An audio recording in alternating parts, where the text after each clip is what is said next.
Hello. Uh, so today we're gonna talk about yet another application of the image method. But this time we're gonna tackle a much more challenging problem than what we had before. So the problem we're gonna consider today is that of a charge which is embedded in a dielectric medium. Let me specify the dielectric constant of that medium as kappa L.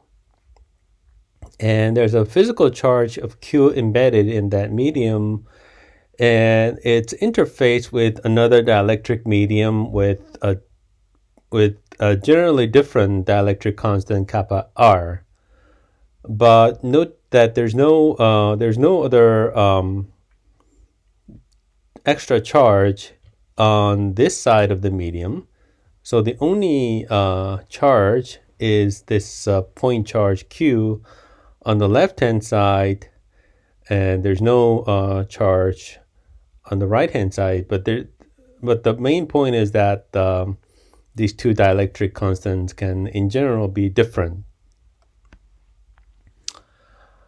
Okay, so the charge Q is at a distance d away from the interface.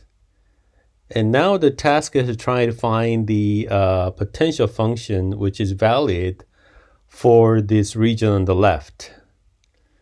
And we're going to try to find that potential by using the image method.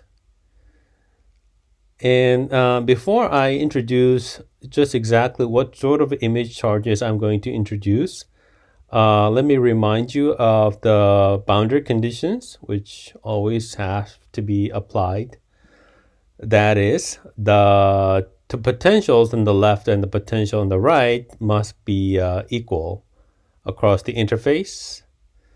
And these normal components of the electric field multiplied by their respective dielectric constants, they also must be equal across the interface. So those are the two boundary conditions that would have to be have to be met by any valid answer to this question. And I'm going to propose that the potential in this physical situation should be equivalent to the potential that are generated by a completely different situation. Namely, you have a charge here and an image charge of size QR over there on the other side of the interface. But of course, this time there's no interface of any kind. This is just one homogeneous medium. And I'm going to assume that this entire medium is characterized by a single dielectric constant, which is kappa L. Okay, so I'm not telling you yet why this is the right answer. It's more like I'm just guessing that this might be the right answer.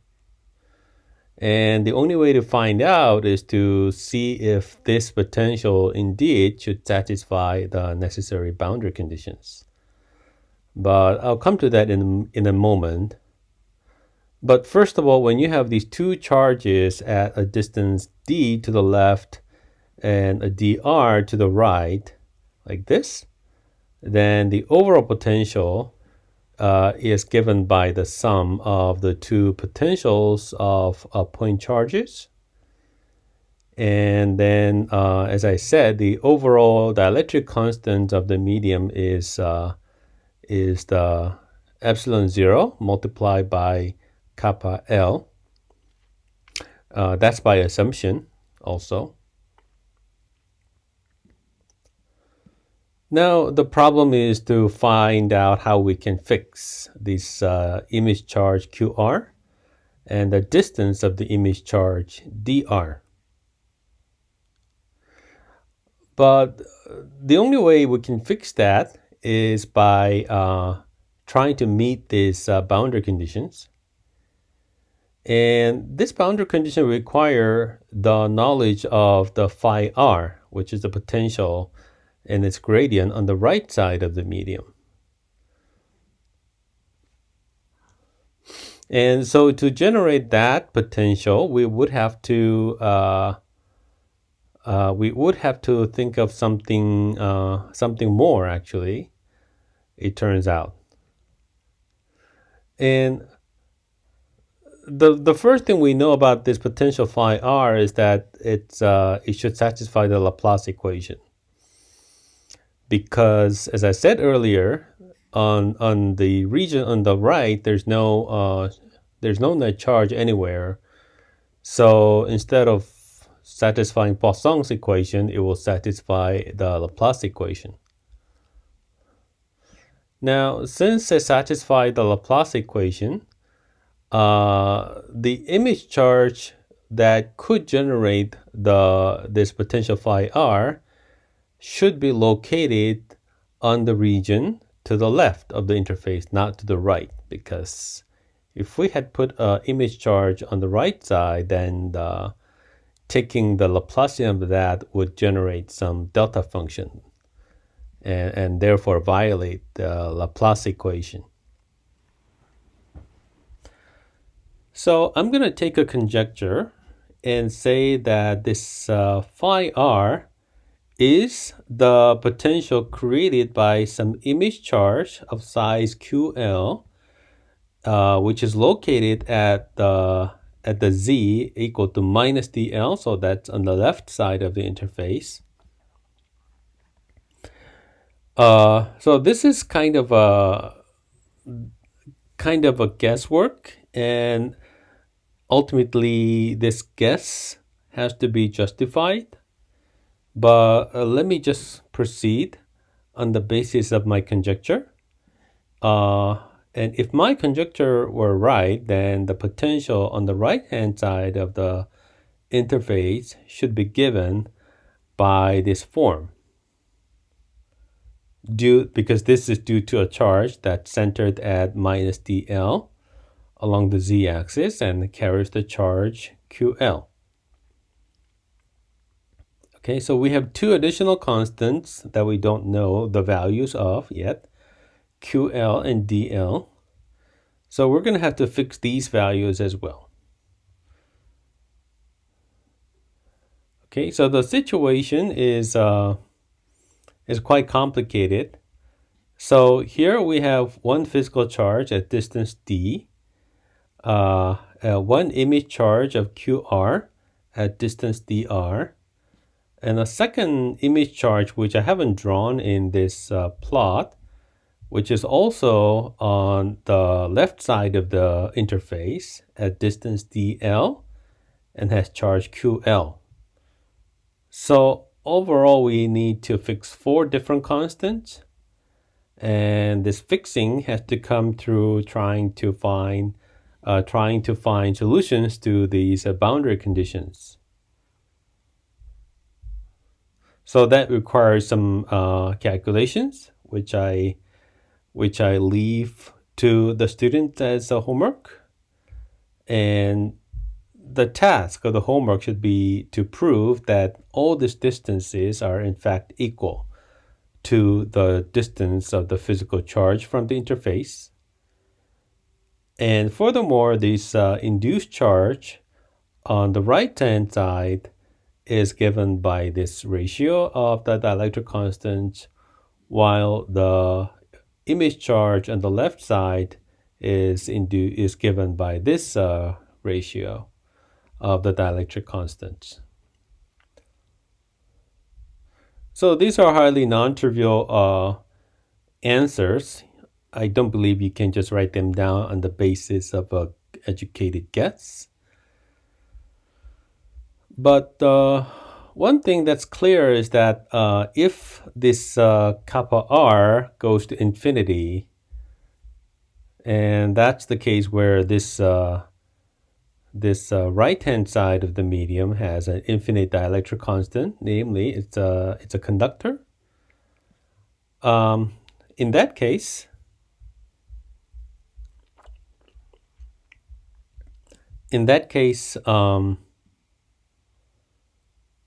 in that case, this um, induced charge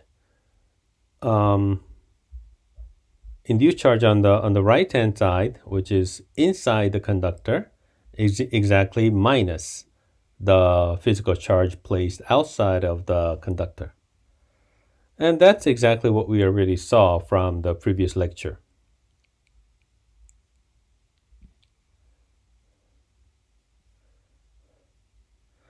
Now, in general, both kappa L and kappa R are finite.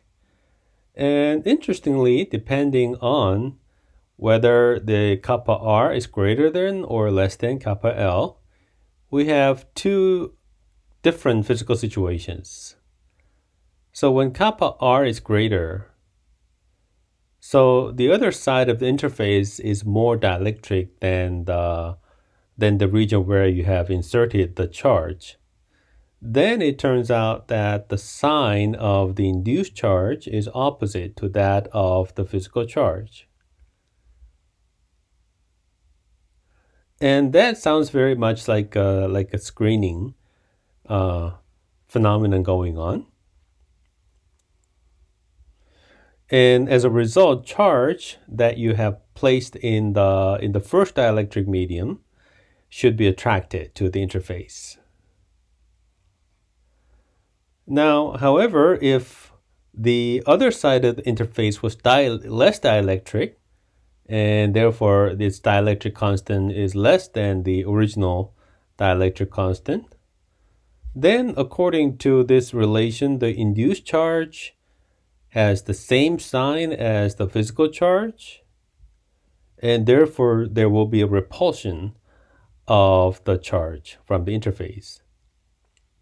Okay, so if you try to put the charge at this location, this charge will be effectively repel further and further away from the interface, because the effective charge that's induced on the other side of the interface has the same sign of charge as the physical charge. So those two charges will end up repelling each other.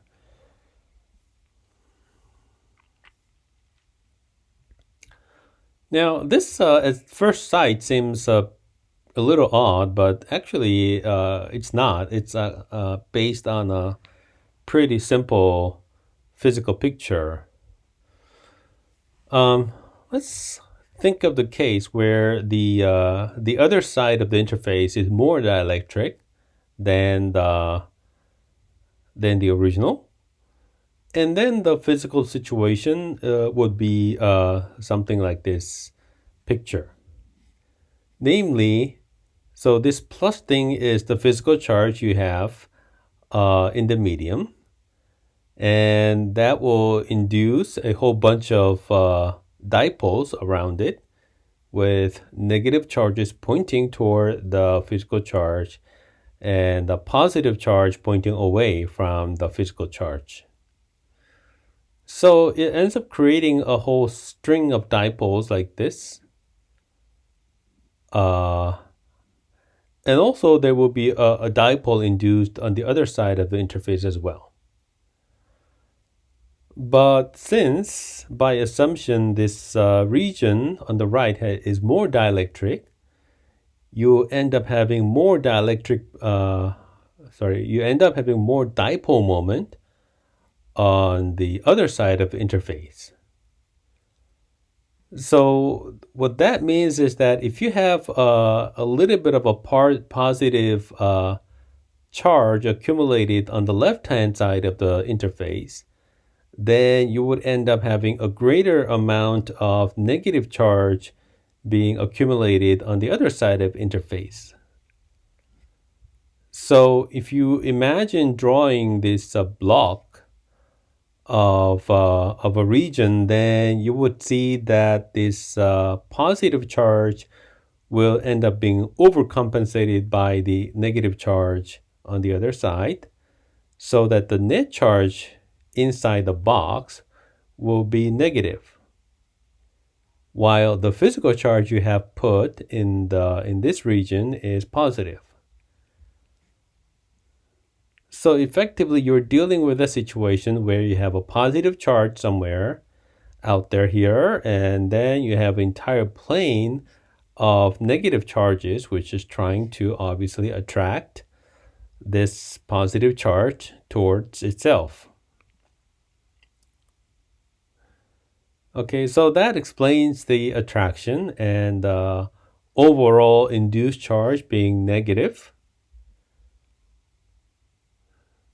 And exactly the same kind of reasoning will tell us why when this kappa r, the electric constant is less than kappa L, you will have the opposite situation. And then this induced charge across the interface will be positive and end up repelling the physical charge.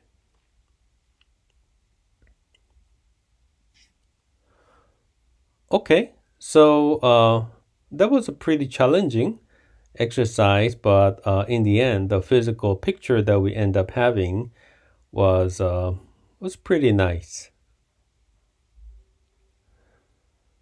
Now let's consider yet another exercise in the image method.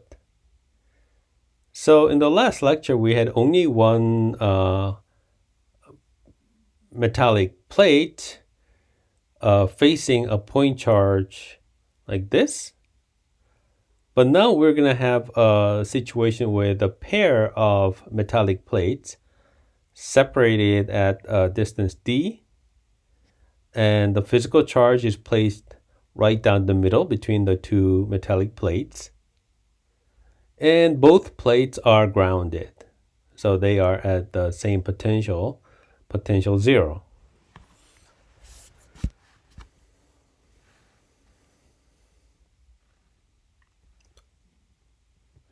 Okay, so if you ignore the other side of if you ignore half of the metallic plates, then you have the same problem you dealt with before. So your guess would be that to make this entire plane to be sitting at potential 0, all you need is one image charge on the other side of the plane at the same distance as the physical charge from the plane. So the distance from this plane to the physical charge q would be half of d, and the distance to the image charge on the other side of minus q is also half of d. But now remember that you also have this other plane, which is also grounded. So you must require that the potential be 0 on this plane as well. Okay, so now you have two separate planes on which to require that the potentials be 0. And now if you just look at this plane alone, then all you need is to introduce the image charge on the other side of the plane like this. Okay, so together this pair will make this plane a potential equal to 0, and this dipole together will make this plane sitting at potential equal to 0. That, to some extent, has solved the problem we were trying to solve, but it also creates some additional problem. Because now this image charge minus q will have created some non-zero potential on this plane. Okay, so this is some effect that we didn't anticipate when we tried to introduce the image charge in order to cancel out the potentials and make an equipotential surface equal to 0. Okay, so this thing creates an additional potential on this plane. Therefore, this plane will fail to be at potential 0 unless you introduce a second image charge right here, which will create a equal but opposite sign of the potential. And therefore, between this charge and this charge, you will have created a potential equal to 0 surface over here. Okay, so that's the second image charge I was talking about. And by the same token, we also need to introduce a second tier of an image charge on this side, so that the potential created by this charge on this plane will exactly compensate for the potential created by this negative charge on this plane, and so on. So you would you would end up requiring that there be an infinite set of image charges. So it's like, having yourself between two opposing mirrors. Then what you end up having is an infinite succession of mirror images of mirror images of mirror images, and so on. And this is pretty much like that. So you have infinite sequence of alternating signs of charges, plus minus, plus minus, plus minus. On both sides, you have plus minus, plus minus, plus minus going to the left, and plus minus, plus minus going to the right hand side. Okay, so by introducing the such an infinite number of image charges, you will eventually be able to make sure that these two planes are securely at the equipotential, and the potential's value is exactly 0. Okay, so if you write this potential function out explicitly, then this will be the potential due to the physical charge, and these two are the potentials due to the first set of image charges. And there's a minus sign there because the image charges have the opposite sign. And then there will be a second tier of image charges whose signs are now positive. So the sign of the charges will keep alternating.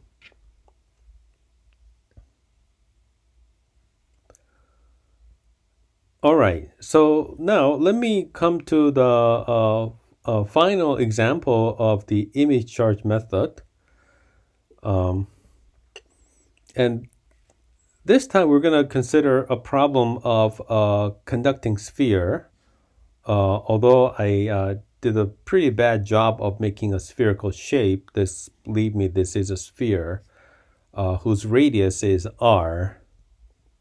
And as usual, I have grounded the sphere to be at 0 potential. And then what I do is to put a physical charge q, at some distance away from the sphere.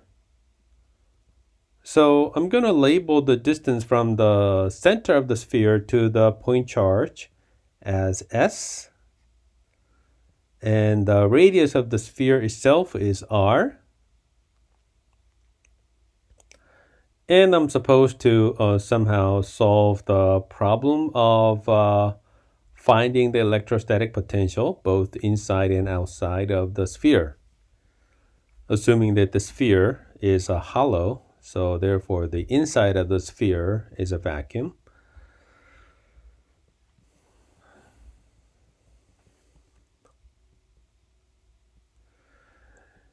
Now, again, image method pretty much depends on an educated guess.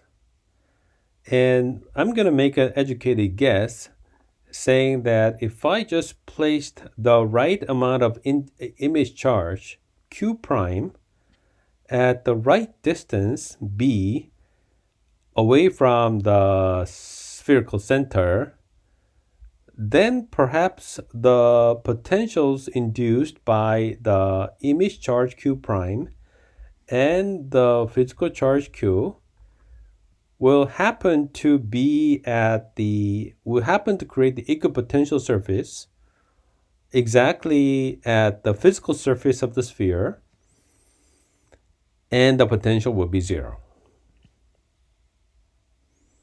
So that will be satisfying all the boundary conditions. And at the same time, give rise, correctly predict that there'll be a point charge right here on the outside of the sphere.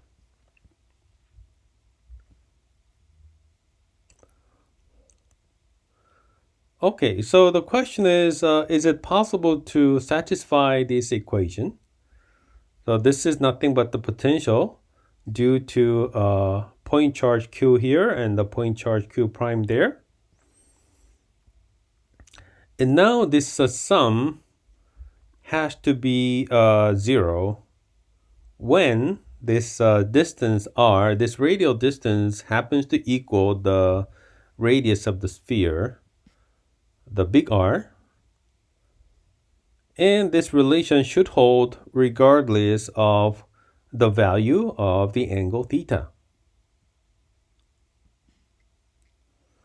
So at first sight, these two look like pretty different functions. So it's a little hard to imagine that they can remain to be 0, irrespective of the angle theta. But I'm going to just go ahead and try to see if I can determine the values of the q prime and the distance b somehow.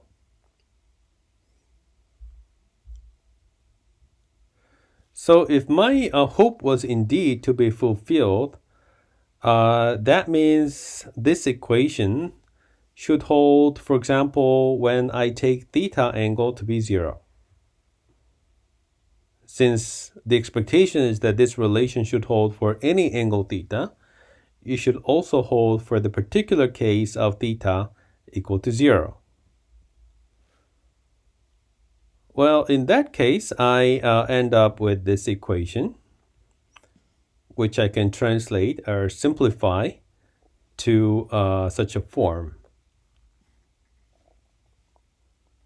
Okay, so that's one equation that I'm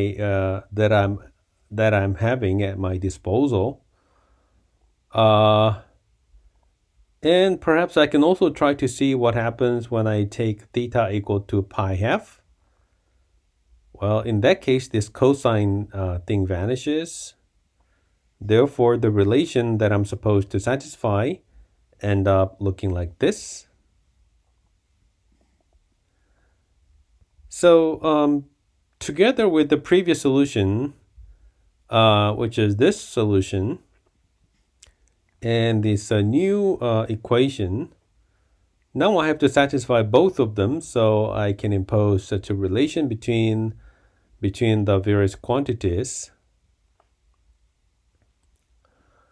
So the solving solution of these pair of equations is done in a pretty straightforward and elegant manner if you look at our textbook. And so either you can just follow through my derivations and complete the answers, or you can refer to the textbook for a slightly more elegant way of solving these equations. But in any way, you will find that this distance of the image charge as measured from the center of the sphere is given by this formula, r squared divided by s, and the image charge q prime is given by this formula. Okay, so in the end, we have these two fairly simple looking answers for both the image charge and the location of the image charge, which means that the overall answer would be of this form. So the first term is the potential due to the physical charge, obviously. And the second term is the potential due to an image charge. Okay, since we have determined the size of the image charge and its location, we can write things out explicitly in this way. And now the final check we need to perform is when I take my coordinates to be a location on the surface of the sphere, then I need to confirm that this potential is equal to zero no matter what I choose to be the direction. Okay, actually, that check is pretty straightforward to perform. All I have to do is just insert the coordinates in my expressions. And then after some arrangement, I find that these two expressions show up. But you can see that this expression and this expression, they all give rise to the same magnitude. You can basically check that with your mind. All right, so nicely, we were able to prove that by introducing only one image charge of just the right size at just the right location, we are able to create an equipotential surface exactly overlapping with the surface of the sphere. Okay, so our task is complete, and and then the physical intuition that we're now able to gather from this solution is that the since the image charge has the opposite sign as the physical charge, the force will be attractive. Now, that what that means is that uh, if you put some charge nearby a grounded spherical conductor like this, then effectively this physical charge will be drawn to the sphere due to the image charge or the induced charge being induced on the sphere having the negative sign of charge as the sign of the physical charge. And the manner of the attraction is quantified by this formula, which tells us exactly how much force is acting on the physical charge at a particular distance s. And it turns out that the force is falling as the cube of the distance, not as the square, as you would expect from attraction of two point charges. So it's a weaker force than the naive Coulomb force between two charges. And that's fairly typical when you're talking about the interaction with an induced charge. Okay, so roughly speaking, if you didn't have this charge in the first place, then there would have been no induced charge on the sphere anyhow. So it's like once you have a induced charge, then the force would be like S square inverse. However, the amount of charge Q prime itself depends on the separation, and the amount of induced charge falls off like 1 over S. Let me see if my statement is correct. Okay, right here or right here. Yeah, exactly. The amount of induced charge is exactly inversely proportional to the separation of the physical charge. So now you can see clearly why this force law falls off as the cube of the distance. All right, thank you.